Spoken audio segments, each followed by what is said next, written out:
Hi friends, তোমরা সবাই কেমন আছো? আশা করি খুব ভালো আছো।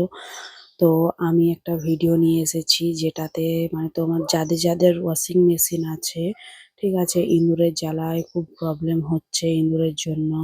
তো তাদের জন্য একটা টিপস নিয়ে এসেছি যে ইঁদুরে আর তোমাদের কিছু করতে পারবে না, ওয়াশিং মেশিন নষ্ট করতে পারবে না। ঠিক আছে, তো দেখো আমার ওয়াশিং মেশিনের হালত কি করেছে। অনেক তার কেটে দিয়েছে, বাবুর জামা ঢুকিয়ে দিয়েছে, অনেক নোংরা প্লাস্টিক সব কিছু নিয়ে গিয়ে ওই ওয়াশিং মেশিনের ভিতরে ঢুকিয়ে দিয়েছে। আর ওখানে মানে আরো ছোট ছোট বাচ্চা ছিল। ঠিক আছে, সব ইঁদুরগুলোকে বের করলাম। ঠিক আছে, তারপর দাদা দেখছে যে কোন কোনটা মানে ড্যামেজ করেছে, তারগুলো কেটে দিয়েছে, সব কিছু দেখছে। দাদা ঠিক করতে এসছে জামতারা থেকে। ঠিক আছে, দেখো অবস্থা কত নোংরা, দেখো বের করেছি। আর এটা গ্যাস কিটটা, যেটা ওই ইয়েটার দরজাটার কাছে যে ইয়েটার রবারটা থাকে, ওটা দেখো ইঁদুরে কেটে দিয়েছে।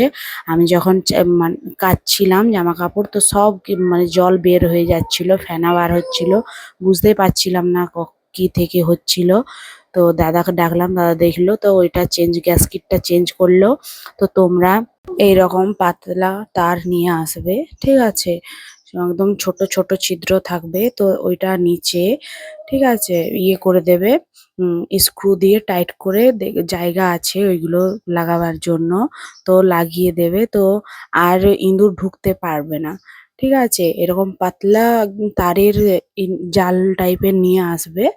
ঠিক আছে, দোকানে পেয়ে যাবে। তো দেখো দাদা ইয়ে করে দিল, লাগিয়ে দিল এইভাবে পুরো টাইট করে করে, একদম পুরো লাগিয়ে দেবে ভালো করে তারটা, ইয়েটা।